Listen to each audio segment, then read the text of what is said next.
There was an ancient Chinese execution technique used until 1905. It was called Ling Chi, or popularly known as death by 1,000 cuts, or death by 1,000 paper cuts. Ling Chi was torture. The flesh of the victim was cut off in multiple slices. This apparently served three purposes: public humiliation, a slow and painful death, and a form of punishment after death.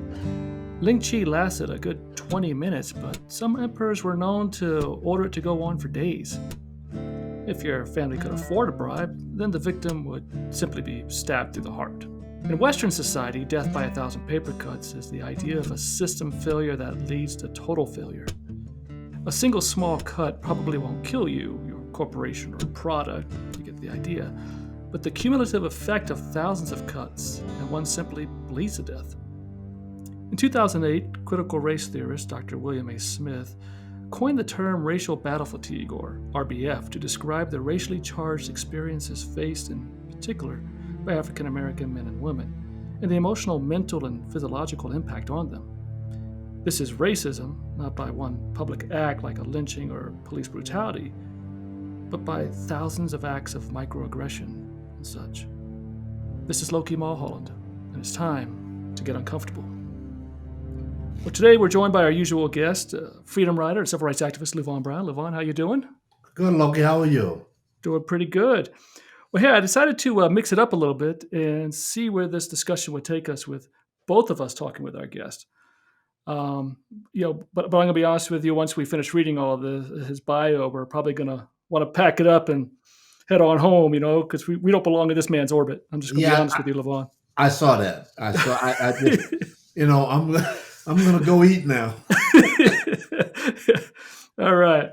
So, Dr. William A. Smith is a full professor and department chair in the Department of Education, Culture, and Society at the University of Utah. He also holds a joint appointment in the Ethnic Studies program, African American Studies Division, as a full professor. He has served as the Associate Dean for Diversity, Access, and Equity in the College of Education, as well as a special assistant to the president at the University of Utah. It's NCAA faculty athletics representative. Dr. Smith is the co-editor of the book, The Racial Crisis in American Higher Education, The Continuing Challenges for the 21st Century. In 2018, he received the College of Education's Faculty Service Award for Outstanding Research and Scholarship and the University of Utah's Black Student Union's Annual Legacy Award for Outstanding Service. In 2020, Dr. Smith was awarded the Spencer Foundation Mentor Award and the University of Utah's Distinguished Graduate and Postdoctoral Scholar Mentor Award. Dr. Smith's work has appeared in such prestigious journals as the International Journal of Qualitative Studies in Education, Journal of Negro Education, Harvard Educational Review, Educational Administrative Quarterly, American Educational Research Journal, and the American Behavioral Scientist, to name a few. Dr. Smith is a former postdoctoral fellow for both the Ford Foundation and the Center for Urban Educational Research and Development at the University of Illinois at Chicago, and a former research associate with the Choices Project at the University of California, Los Angeles. And Levon, this was his short bio. Yeah, we can go home now. So, welcome, Dr. Smith. Thank you. We appreciate you having you here with us. I'm glad to be here. So, in a nutshell, what exactly is racial battle fatigue? Well, racial battle fatigue is a stress overload. People of color are constantly bombarded with racism, gendered forms of racism on a day-to-day basis. And your coping strategies, when they get overloaded, where you can't just deal with normal things because of this additional stressors, you start to have physiological, psychological, emotional, and behavioral responses. And those responses stress the body in such a way that it takes life away from you. So this helps us understand why, for instance, African American men die at higher rates, morbidity and mortality rates are higher than other groups, even when we control for income and education. How does this, I'm interested, how does this manifest itself? Well, it manifests itself in several ways. So, for instance, some of the psychological stress responses might be just getting frustrated, defensiveness, apathy, irritability. You might have sudden changes in your mood. You might get a sense of shock or anger. Like, just think about the last week or two. Hmm. You know, you get worried, you get anxious, you have disappointment. So that's just psychological examples. Some of the Right. emotional behavioral stress responses might be feeling like you have to deal with John Henryism or Jane Henryism, which is that prolonged high effort coping to deal with difficult psychological stresses, like in the workplace. You might feel like you've lost your appetite, you get impatient, you're quick to get angry. Um, you find yourself procrastinating. You might turn to maladaptive behavioral responses like drinking or using drugs. Or if you smoke, you might smoke more frequently. Again, that's just the emotional behavioral responses. Some of the physiological responses are headaches, grinding teeth, clenched jaws, chest pain, shortness of breath, pounding heart, uh, kind of your high blood pressure, muscle aches, indigestion. You might have increased perspiration, intestinal problems, hives, rashes, sleep disturbances. So all of those things in combination um, equals up to racial battle fatigue. So you don't have to have all of them. One is enough, but oftentimes we'll have definitely one or more from any of those categories. Hmm. Is there a particular age we start to see this manifest itself? Well, we definitely see it in adults and young adults. We haven't done enough research on children, and there's a lot of new studies that are coming out where they're looking at children. We do see that Black kids in particular are faced with racism in preschool and kindergarten. There was a good book by Joe Fagan and Deborah Van Alsdale. I think it was called The First R, and they looked at a preschool for over a year or close to a year. And what they found was sophisticated racial ideologies and attitudes carried by white children against Black and brown children, to the point that they would self-segregate or segregate the playground, or say that I don't want to sleep next to Johnny because Black kids smell. So they would have all of these notions that Hmm. they would bring into these schoolrooms, and that's just in preschool. But there have been some other studies recently that have looked at children from kindergarten to third grade and how they evaluate adults as having um, high levels of thinking, um, and who they would say are the most high level thinkers. And that would be, and this was a cross section of racial groups. So white children, Black children, Asian children, and Latinx children.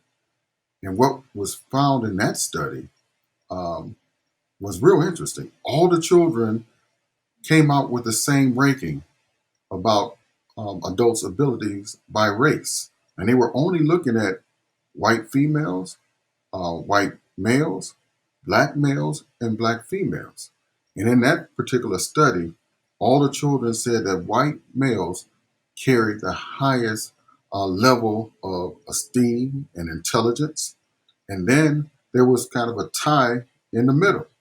And this is what um, how the researchers got caught off guard. The two groups that were tied were white women and Black women. The ones that carried the less intelligence were Black males. So now this is a cross section of racial groups and gender groups.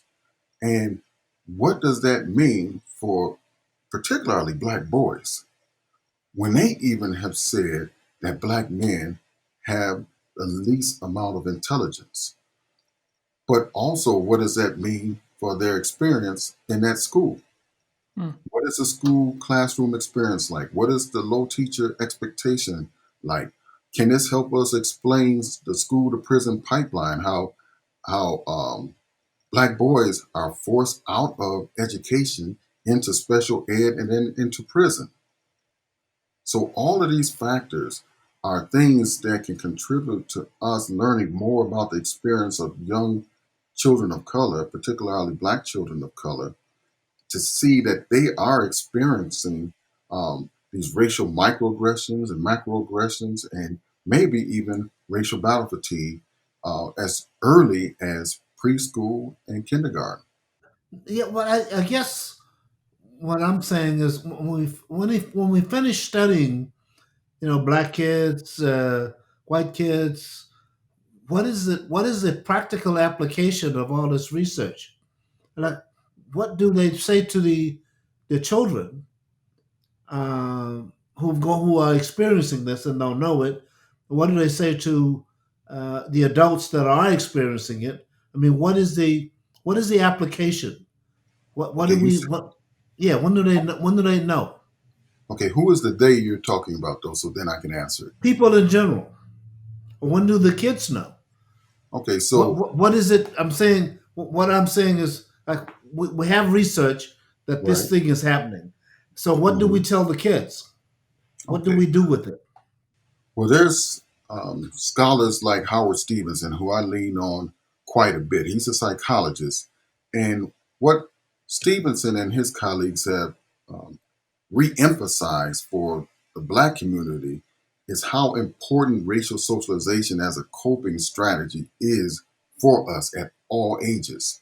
So Stevenson has defined about at least three levels of coping strategies and racial socialization.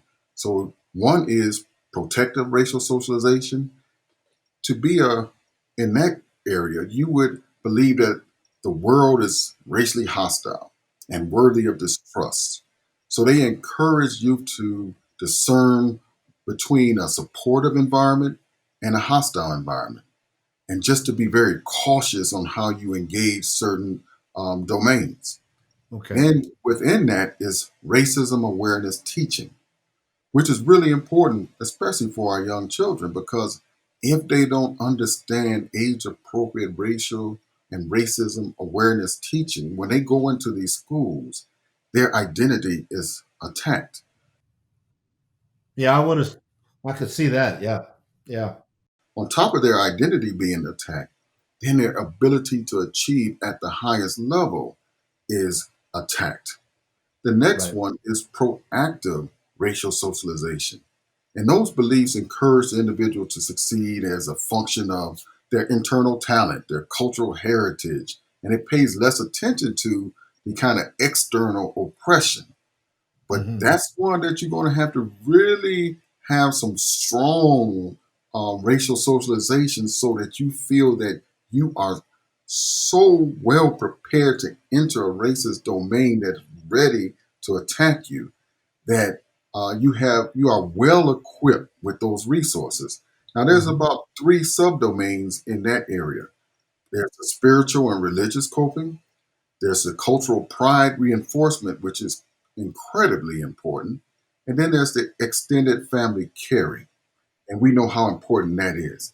And then the last area is the adaptive racial socialization, which is an orientation to the world that recognizes that racial hostility pervades. They can identify that hostility and then keep it at bay long enough to create a space for creative self expression. To learn that feeling does not define them. They do. Right, Okay. right. All But right. the thing is, what we have to understand, this was a little easier to learn and to use prior to the 80s, or even into the 80s, but prior to the 90s. And then we found that some families stopped doing some of this racial socialization practices, at least Hmm. as heavily as they should. And so if you pull back on the racial socialization as a coping strategy, then you're making your child much more vulnerable for the hostility that she or he will face under white supremacy, white racism, and white power. My work has taken me to a lot of places, and I've been fortunate to meet some incredible people. But when I came to Selma and met Joanne Blackman Bland, I knew I was in the presence of greatness. Joanne was 11 years old when she was attacked on the Edmund Pettus Bridge on Bloody Sunday in 1965. She wasn't old enough to vote, but understood its importance enough to be there. After Selma is an in-depth look at how our right to vote has eroded since the signing of the 1965 Voting Rights Act. The fight for the right to vote continues. Get informed. You can find After Selma on Amazon Prime or visit LokiMulholland.com to purchase a copy for your collection. One of the questions I have was about, so in the book from Carter G. Woodson, Miseducation of the Negro, he writes about how our education system teaches blacks and whites that African Americans are inferior. And this was back in 1933. So I mean, so when we look at this racial socialization, this is a defense to empower oneself to go into this education system as students to combat everything that they're going to be told. I had, and I've mentioned this before in a previous podcast, but I've had people say to me that oftentimes they're the only black student in their class, and when slavery is talked about, every eye turns to them. Right. Right. And is that part of what this is about? Is being able to create that identity to combat those sort of microaggressions? Definitely. So if we looked at kind of the cultural pride reinforcement, Mm-hmm. then they would know that I'm not defined by enslavement in America, that Right. my history is prior to America, and it's Mhm. the oldest history that we know. So my history can be traced back to great civilizations within Africa. If you understand that, if you come equipped with that, then you will see people who try to measure you by one period within the U.S. history or American history is something that is so insignificant about the long length of time that Africans have been on this planet that it doesn't bother you as much. The other thing is, I think that the student that's sitting in the room that's black allows racism, slavery, to be put on him as opposed to the other way around. He didn't create it, or she, and he didn't make money off it. It's not his. It's just that he was the victim.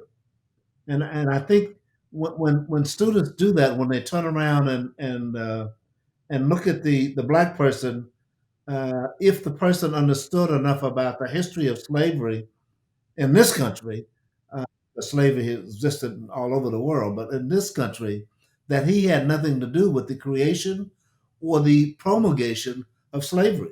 So that's a person that he knows that that's not his problem, or she knows, and they speak that way. That they're not with shame, but with pride. Right. But we also have to recognize that when we're talking about children, that is a heavy weight to carry.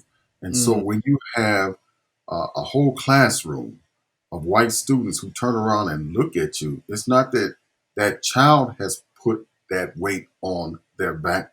That classroom has tried to force that experience onto that child as if right, they might be defined by that. right, okay, So it's not about her or him who is black.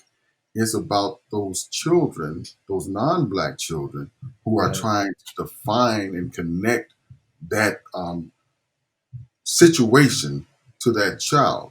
right, And so most teachers are ill-equipped to interrupt that process. right, right. Remember, since you brought up Carter G. Woodson, Mm-hmm. so Carter G. Woodson is the father of Black History, Negro History Week, Black History Week, then African American History Month.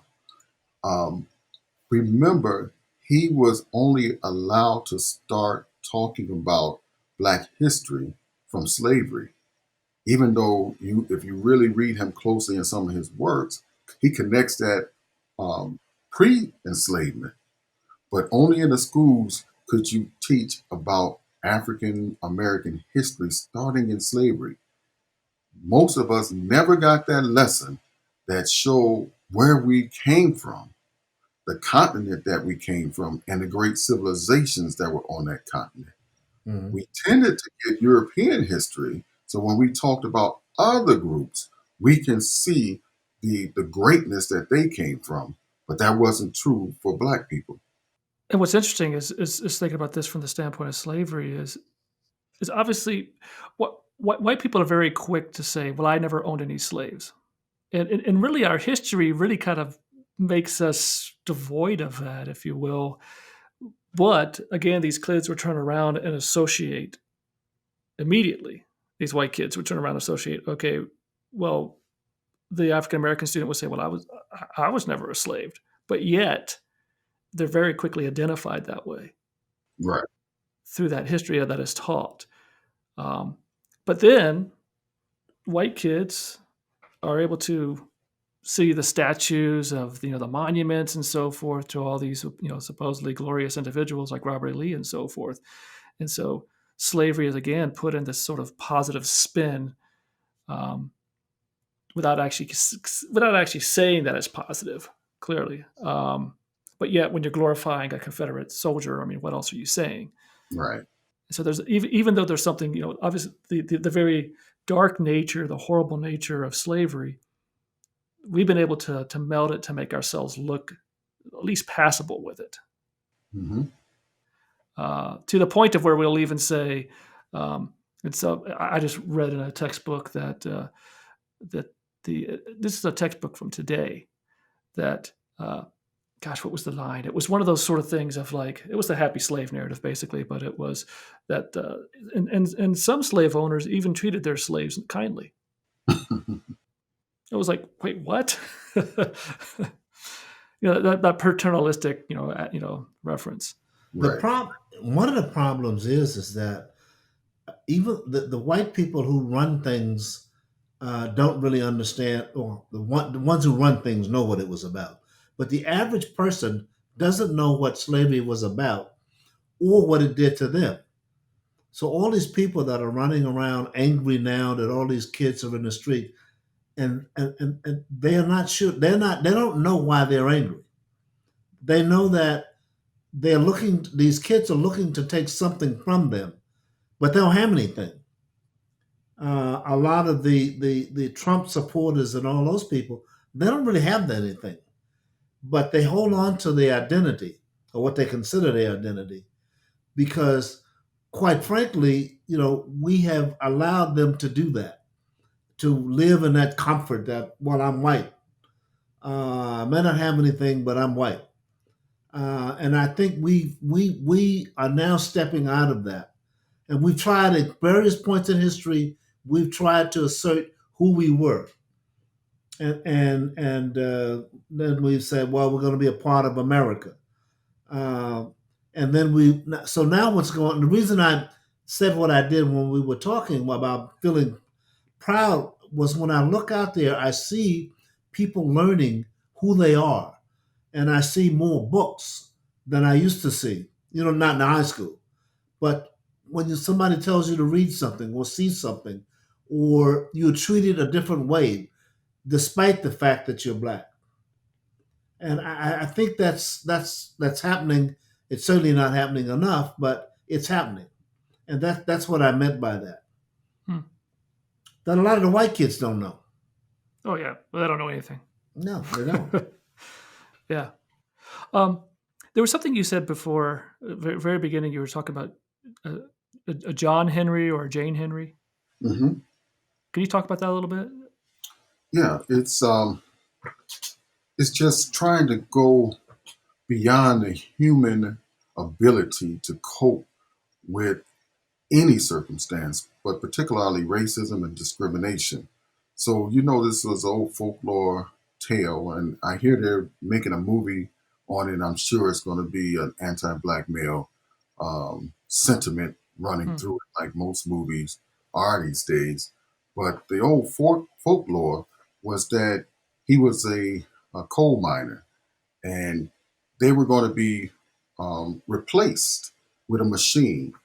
But if he could prove that he could beat that machine, Oh, then John Henry. Hmm. yeah, yeah, Okay. so that he and others would keep their job. Now, He beat the machine in a race, but at the end, he fell down and died. Mm-hmm. And that's the story of too many black men who are dying with hypertension, heart disease, um, at ages younger than every other group. So what we have to understand is that John Henryism, and now we're finding it much more in black women, this Jane Henryism, that they're trying to beat everything against all odds. So it's this super woman kind of mentality. So she has to be a strong black woman.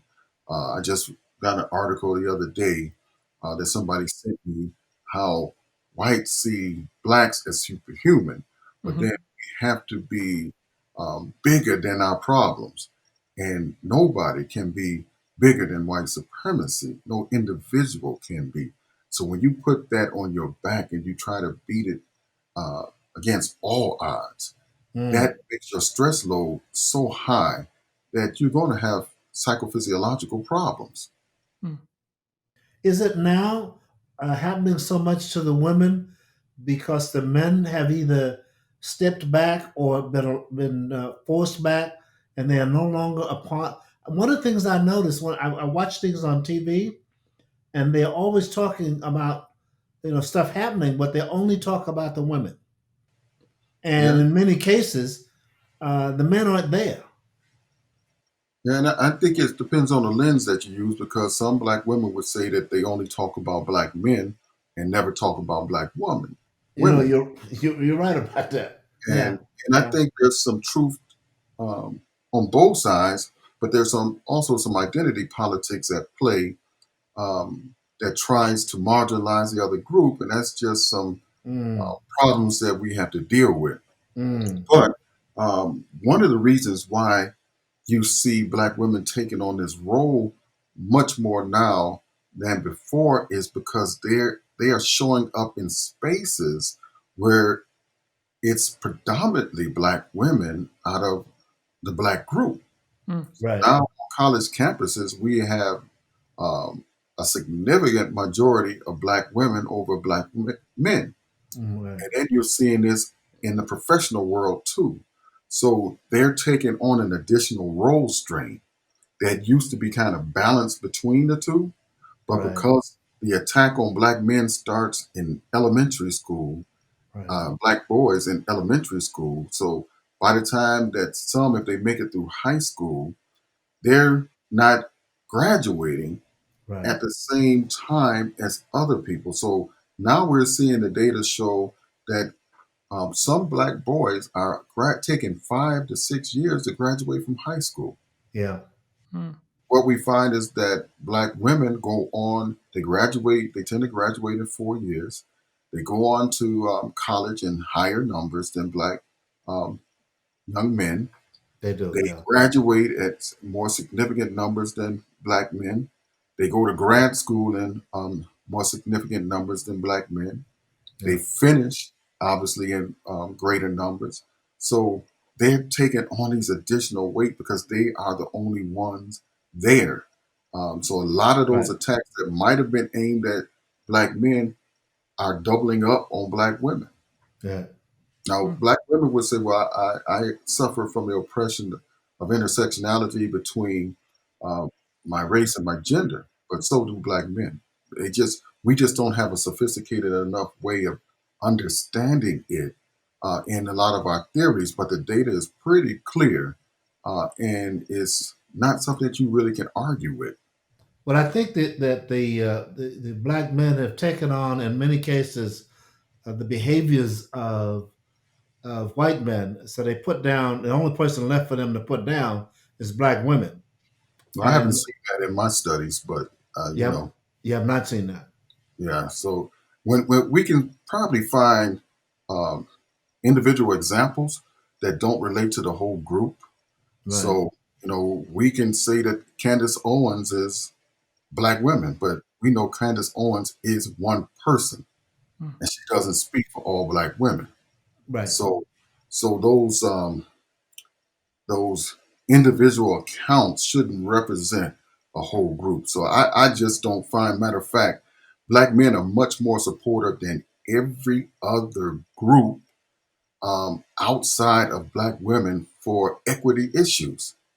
When they're surveyed, Yes, they're yeah, I agree. much Yeah, more when it comes to equality, when it comes to their participation in the home, when it comes to child rearing. Even the CDC has reported this, and the CDC isn't our friend, but the CDC has shown that black men, out of all other male groups, spend more right, time with their children, walk their children more often to school, do homework with their children, right. put them to bed and read stories to them. So these accounts that you hear and the one up, the kind of onesie twosies that we see shouldn't represent an entire group. And so that narrative, this anti-black male narrative, is out there so strongly that a lot of us will start to believe that it represents all black men. We Hmm. see it in the poems, we see it in the fictional stories, we see it in the movies. We see it by some people saying, yeah, he ain't nothing but a dirty dog. So we start to believe that that is what all black men are like. But that comes from us enslavement. Those Hmm. were the stories right after enslavement that black men were like this.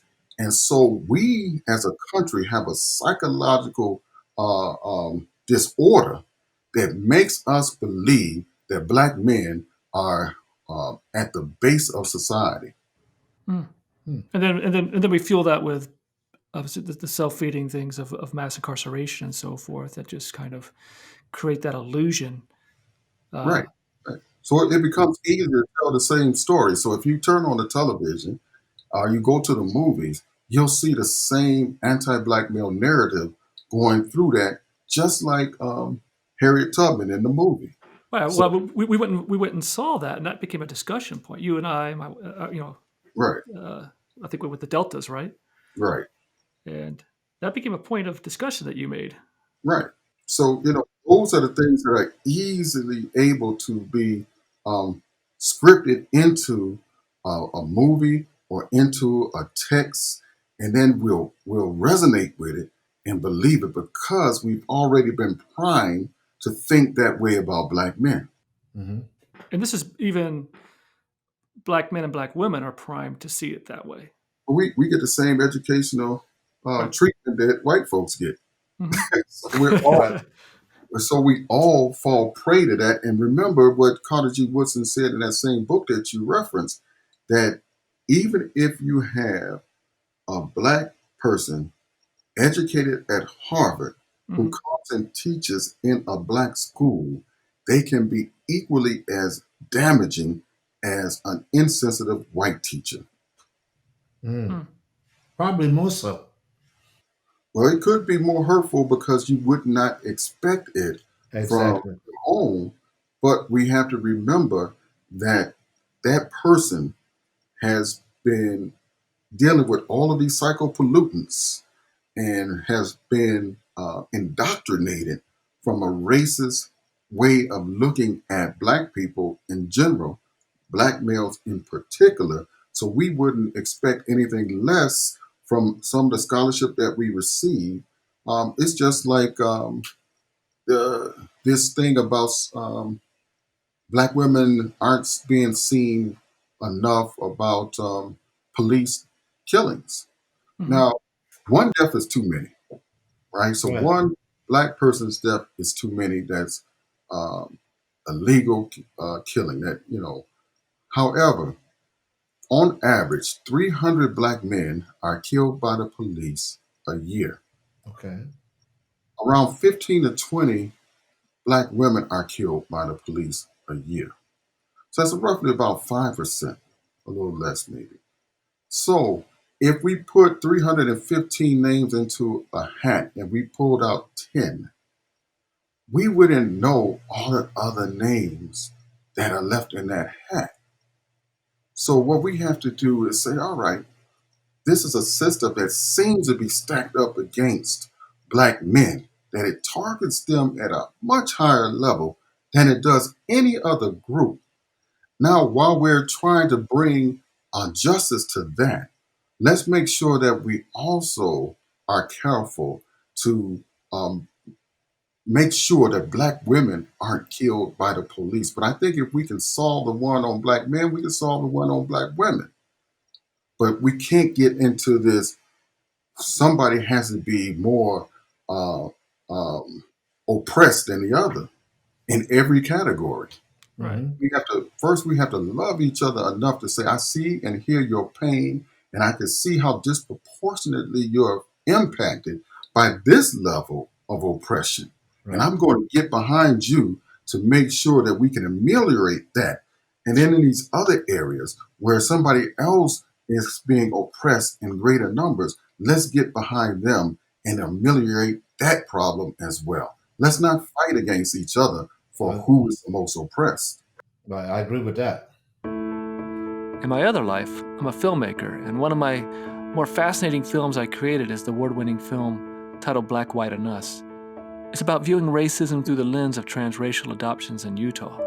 Utah? Yeah, Utah. It just so happens to be the transracial adoption capital of the world. So what happens when white families who didn't believe racism existed anymore adopts a black child? Find it on Amazon Prime, or visit LokiMulholland.com to purchase a copy for your collection. One of the things that comes in with RBF is you spoke about microaggressions. What are microaggressions in the context of race and so forth, and how do those play out? How have you seen those in your studies impact the individual? Well, it can impact people differently. Some people can ignore it. Some people can feel highly impacted by it. It could be that the person has experienced multiple in a relatively short amount of time, and that it's getting them to their breaking point.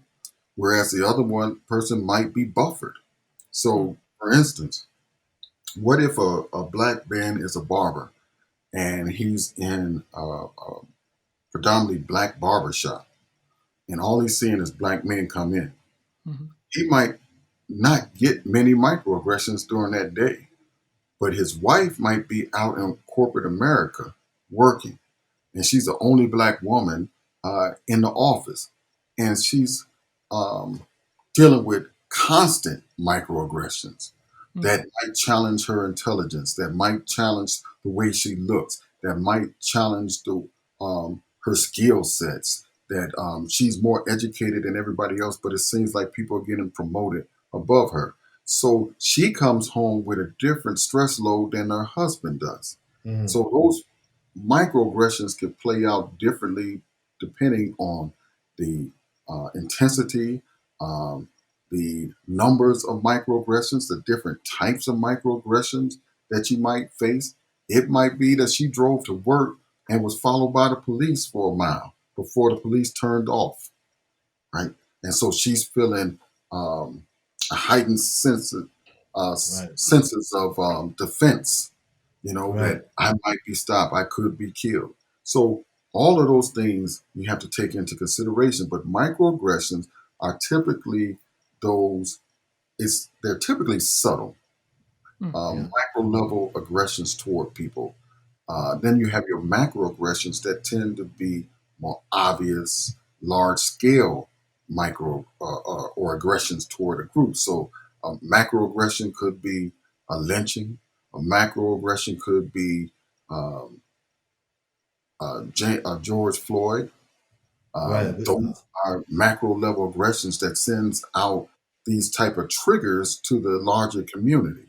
Yeah. So, for example, then a microaggression would be the police following you for a mile, but the macro in respect to the police would be police brutality that we're seeing right now. Right. Now, I have to play the devil's advocate here, because these are the type of questions that come up, and part of what we do in this podcast is try to, help people understand this. But to do that, we try to, flip the script a little bit and so forth. So, can white people suffer from a form of RBF? No, absolutely not. They can have empathy fatigue. So, but that would require that they are also trying to be on the front line to eliminate racism. However, they have to be very careful with understanding that they can go home and sleep at night, that they Hmm. can go to the grocery store and not be followed, that they can drive over to a friend's house and more than likely the police will not follow them, so that they can take off their social justice armor and still be human, Hmm. where a person of color cannot be. I mean, yeah, I mean, I can wear my shirt. Like I have a shirt that says "Legalize being black." I can wear that and get all the looks and start getting the daggers and whatever else. But well, if I'm uncomfortable with that, I just turn the shirt inside out, and I'm just a white guy. Right. That's a very privileged position to be in. One that, when you ask black men and black women, when have you ever been in a situation where you didn't feel that you were a black person?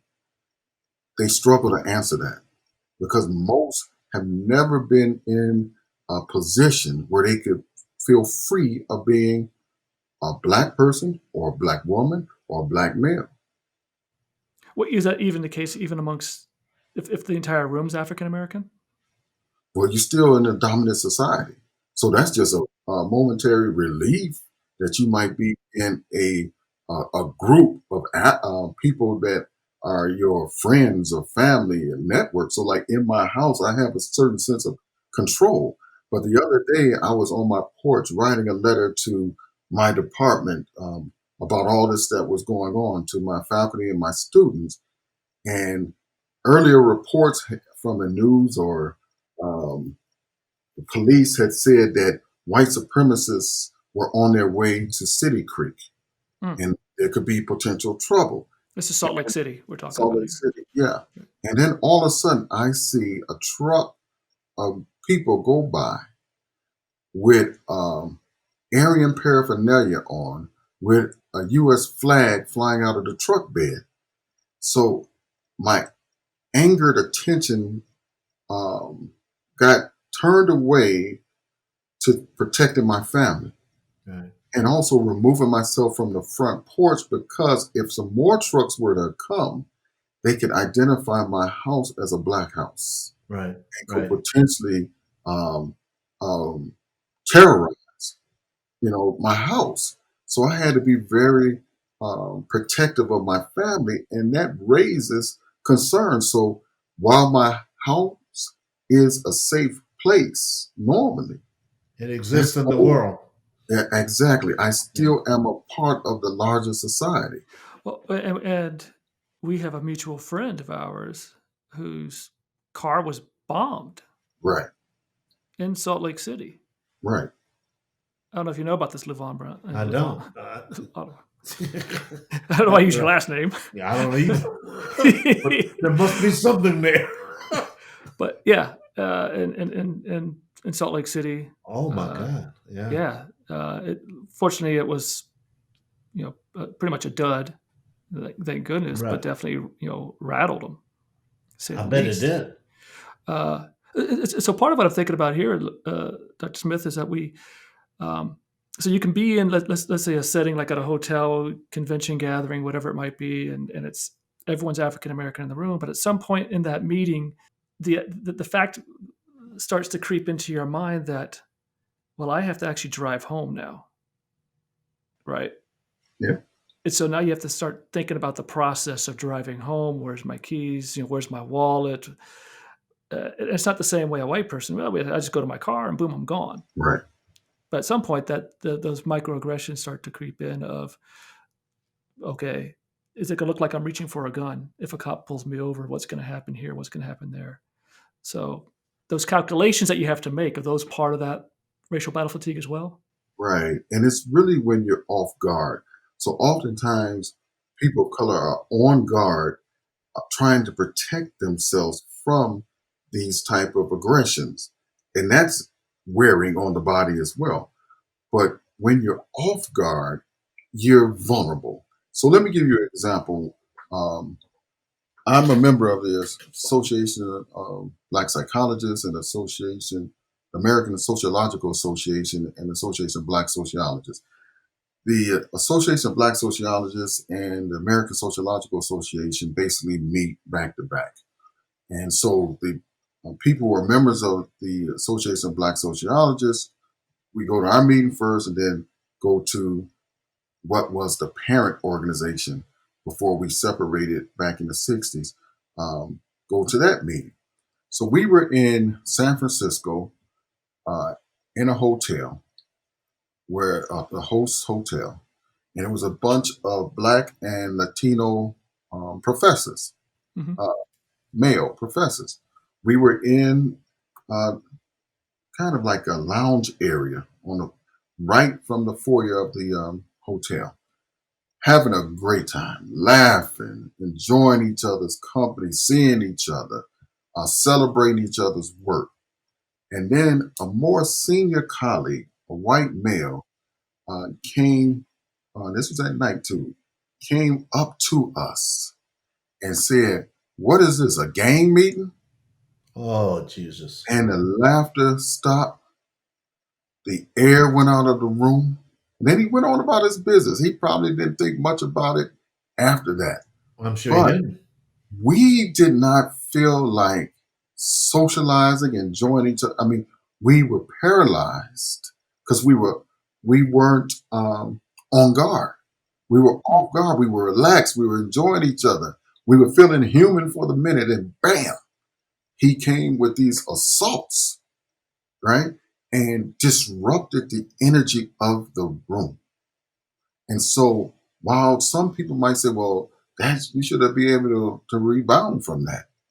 When you're so off guard and you're so relaxed, it's like an enemy attack, and you're much more vulnerable, and it hurts much more deeply because you don't have your shield up. Yeah. Mm. Wow. Wow. And particularly when it's someone within your, the scope of your profession. And especially a very senior, very prominent professor. Wow. Now, did he? This is totally on the side. Did he mean to do what he did? Well, that would be my reading. So Okay. I don't know, Yeah. but he did it. And Yeah. that's the thing about whiteness and white racism is you can say things and get away with it and not even know that you're doing the damage because you don't have to um, really focus on intent. An Ordinary Hero was my first award-winning documentary. It's about the life of my mother, Joan Trumpauer Mulholland, and her participation in the civil rights movement. For most of us, our mothers are heroes because they're mothers, and mom is just mom. But when your mother's a civil rights icon, and yet you never really knew it, things change. Go check out An Ordinary Hero and find out how choosing to do what was right instead of what was easy helped change the world. You can find it on Amazon Prime, or visit LokiMulholland.com to purchase a copy for your collection. So before we jump in, I want to get to this last segment here, because what you brought up was very important in regards to, that he didn't even if he didn't know it or not, even though the fact remains that he did it, and in his whiteness, he's able to do that without repercussions. Right. Not only repercussions, but without thought. Right, without thought, without care. That's right, because he right. Yeah, it's centered around him, right? But I want to jump back just one moment for this idea here, because this is an argument that will be made. Trust me, I'm a white guy. Trust me, this argument is going to be made. All right, that some people will look at this and then say, well, look, make this claim about their own personal. Maybe it's white battle fatigue. Maybe we should call it WBF. That because I'm always being accused of being a racist, even though I'm not, or I think I'm not, of course. But there's, gosh, I mean, I suffer too because, no matter what I do, white people are always racist. And I've heard that, and I think I've read something like that. Somebody tried to push that argument of in a published paper called White Battle Fatigue or something like that. But what they do is, see, a lot of people don't really read my work and other works that inform my research. Matter of fact, like I think you said 2008, But I started this in 2003, actually, Mm. uh, this research.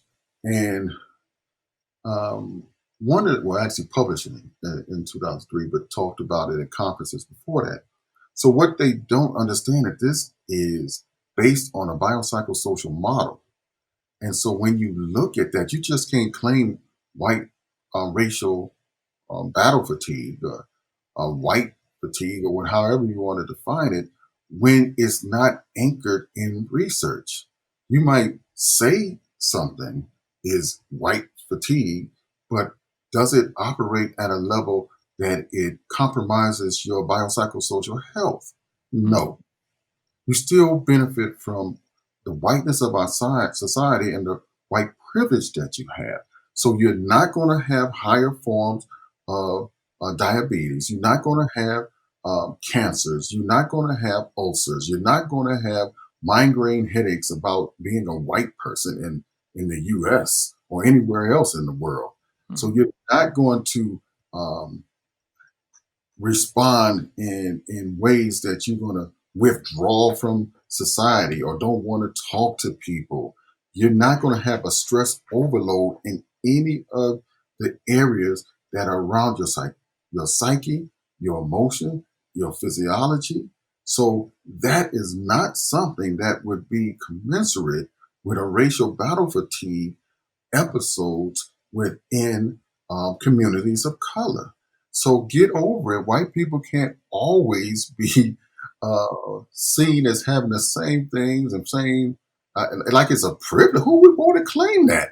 Who in their right mind would want to say, I'm dying because of racism But or I'm dying because, you know why? You know why they claim that? Because we got something that you don't have. So I got to get me some of that. So if it's stress, I'm going to have some of that. right. You can't have that yourself. That's what it's about. Part of it is also about clearly is by having that it's trying to neutralize RBF in and of itself. Hey, look, we all got this. This is called life. Let me lean on my mentor who work I've research I've extended from interracial battle fatigue, and that's Dr. Chester Pierce. Hmm. And he's the one who gave us racial microaggressions and racial macroaggressions. Dr. Pierce was a Harvard psychiatrist and also had a joint appointment in the College of Education at Harvard. He was a professor emeritus at Harvard until his death. But he also, in answering this question, he says that white people suffer from entitlement disorder. And so that entitlement disorder will make false claims that I suffer from racial battle fatigue. Hmm. Say that again. So I gotta get that. Say it again. Dr. LeBron just pulled up his chair. Pierce says that white people suffer from entitlement disorder. Right. So I believe it's that entitlement disorder that will make them have false claims of having racial battle fatigue. Okay. Right. Okay. I got to remember that. How much does history play a role in this? I mean, we talk about microaggressions and macroaggressions, but from a cumulative weight standpoint of the past, slavery, Jim Crow, mass incarceration, how much does that play into? Well, it plays a significant role, but it's another vein that comes into racial battle fatigue, and that's the epigenetics. So what um, Joyce DeGruy would say is um, post traumatic slave syndrome. Hmm. So, but epigenetics is that cellular level, like DNA, of stress codes that are passed down from generation to generation. So it can then impact you because let's take, for example, you've already have this cellular connection between generations. Then you have your mother who's pregnant with you, and she's in a stressful environment, dealing with all these things that Black women or brown women deal with.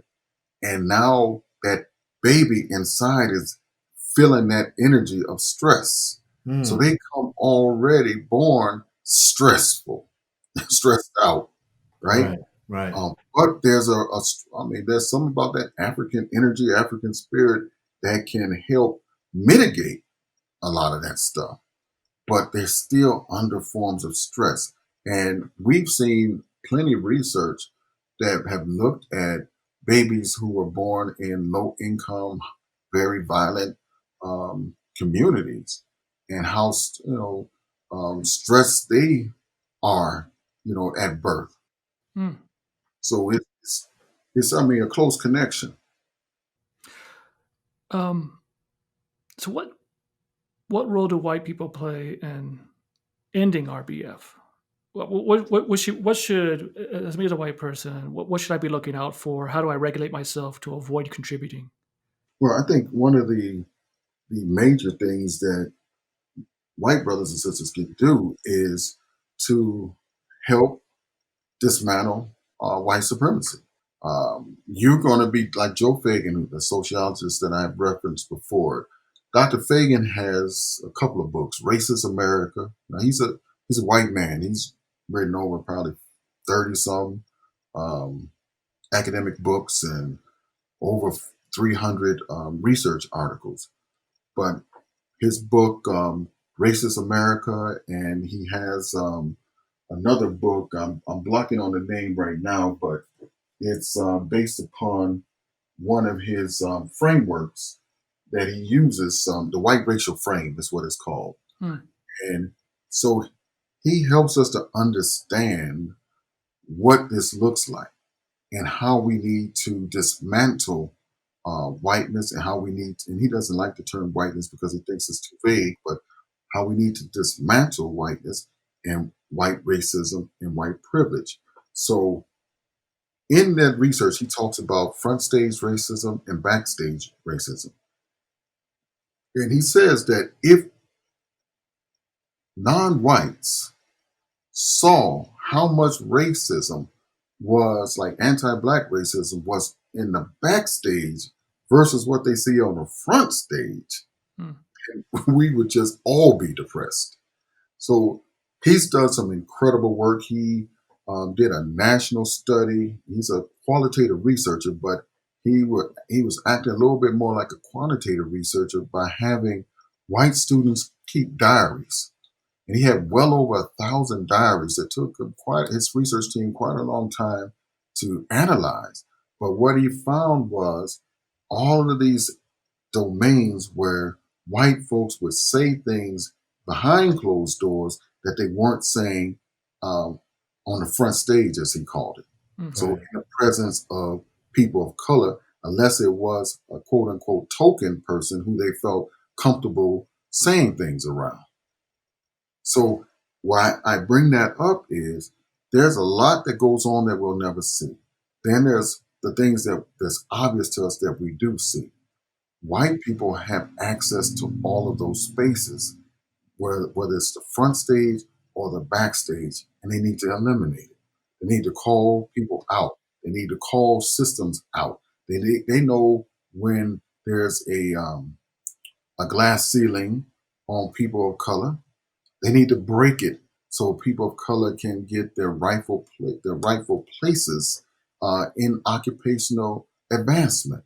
I had a student years ago who worked for one of the major law firms here, and she inadvertently got an email about blocking the only black lawyer in the law firm from advancing, Hmm. and that they were going to eventually try to get rid of him. And she was troubled. Like, what? And she came to me, like, what do I do? But the fear of exposing it and keeping her job, and they were dual income family was bigger than her exposing what she found. So we find a lot of people are in situations like that where they have to make a decision. Well, they don't have to. They choose to make a decision on their livelihood versus disrupting injustices. Right. That goes on all the time. That Right, you see stuff, you know it's wrong, but you become a pariah to the people that you do it against, and so you have to make a decision. right, Am I going to fight this or aren't I? Because they will. We have to this to thank Donald Trump for. They will go after you. They're just usually not as obvious as he is, but they will go after you. You suddenly find that you're the person that doesn't get promoted, or you suddenly find that you're the person that doesn't get the job, and all because you did the right thing. Want a great way to help a worthy organization and educate children about the civil rights movement? Visit our foundation, the Joan Trumpauer Mulholland Foundation, at thejtmfoundation.org. That's thejtmfoundation.org. We are a 501c3 established to help end racism through education. A $5 monthly recurring donation will provide curriculum for 30 students. As my mother used to say, I can't do everything, but I can do something, because doing nothing is not an option. If you have wanted to help in this cause, but didn't know how, now you can. The Joan Trumpauer Mulholland Foundation at thejtmfoundation.org. Well, it's interesting because you bring up that point about there's more that goes on behind the scenes than in front of the camera, and sometimes we get a glimpse of what actually is going on behind the scenes because of cameras. And I think of the Naval Academy alumni board member who accidentally broadcasts his racial slurs and such on Facebook. He was on Facebook Live and didn't realize it, and him and his wife are going off. I mean, those sort of things where suddenly it's like, and of course, the only reason he apologized was because he got caught, right? But yeah, it's just you get these windows into what's really going on behind the scenes, and there's the ideas that I think D'Angelo talks about this in White Fragility is how our silence aids this racism. So, Oh, absolutely. White silence. So a group of white people can get together and someone makes a racist joke, and everyone laughs, even though they might not feel that it was appropriate, but their laughter is reaffirming for the entire group Right. Right. that this is okay. It's just a little joke. It's just a little this, a little that. Right. And so we, as white people, we aid that, indirectly to that RBF, so that by, I guess by that affirmation and so forth, and constantly digesting this, is that then we project those microaggressions later. Right. By saying it's okay with us. Right. I mean, that's really what it is. It's okay because I didn't mean anything by it, so I'm going to say it. Yeah. And so then I can walk by a group of of colleagues, of doctors, and then professors and such, and say, was this a gang meeting or something? I always appreciate the guy that comes out up front with his racism. Whether if you remember the golf course where Hootie came out and said, "Well, that's just not done here." I appreciated him because he was saying we don't let black people in here, and that cut out all the pretenses. Because the next year they had a couple of black people because suddenly the national whatever it is, the golf association discovered that they didn't let black people in there, so they had to go find some. Uh, the guy who said about baseball managers that we don't have any of those because black people are too dumb to manage. So the next year in the World Series, they had a Spanish guy and a black guy that won the World Series. So I always like to know what you're thinking, and I'd rather a person tell me that than bullshit me. I'm sorry, than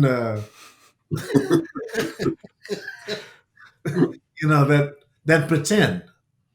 I appreciate the guy that says that. I do. Because now I know. Now I know. Well, they're few and far between, though. I know. They are. To be honest, especially in today's environment with their feelings. Yeah. Yeah.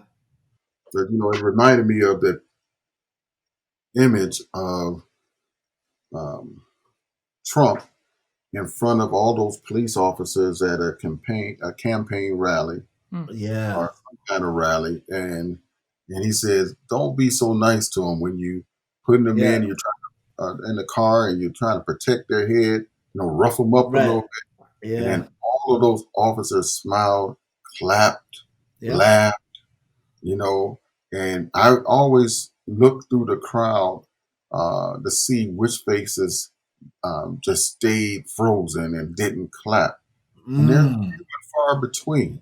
Yeah. So that group thinking and even that peer pressure to do and act in a way that you might not feel that you would have done without that pressure Right. defines a person, right? So the person who says, "No, no, I'm not going to participate in this. I don't care who you are, what the situation is." That's a bigger person than those who go along with, Right. because we saw what happened with George Floyd. Even when those other officers said, "Should we roll him over? Is he okay? Is he distressed?" And the more senior officer said, "No, just hold your position." Right. You know, when will it be when an officer will stand up and say, "No, no, no, this is wrong. I'm not doing it"?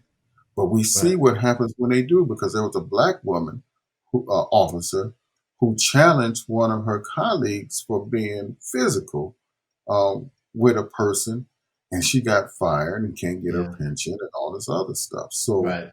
there's plenty of examples when good officers, good cops do the right things, how they get punished. You pay a penalty for doing what's right. That most assuredly you do. Right. Yeah, most assuredly. That's why in Camden, New Jersey, they got rid of the whole police department Hmm. and started from scratch Hmm. because of people that they didn't know who was right and who wasn't, and they got rid of the Right. whole police department and they started from scratch, and right now it's one of the best in the country. Yeah, and from what the reports I've seen is 49% less complaints on physical harassment, Right. violent harassment by the police, and Yeah. and some other promising statistics coming out of there. Yes. Dr. Smith, any last thoughts?